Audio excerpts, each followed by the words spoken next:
అందమైన జీవితాన్ని చేతులారా పాడు చేసుకుంటూ, నా ఆత్మ నీతో పాటు వచ్చింది, నువ్వు గ్రహించావా, గ్రహించలేదా?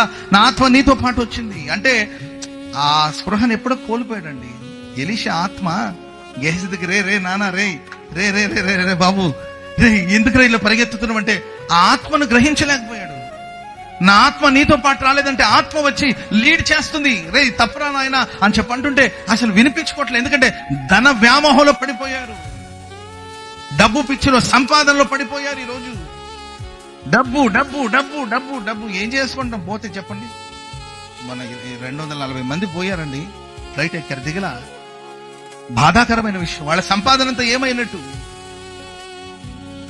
ఇది సమయమా? డబ్బు సంపాదించుకోవడానికి ఇది సమయమా? వస్త్రాలు సంపాదించుకో ఇది సమయమా?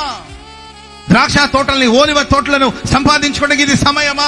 దాసదాసులను సంపాదించుకోవడానికి ఇది సమయమా?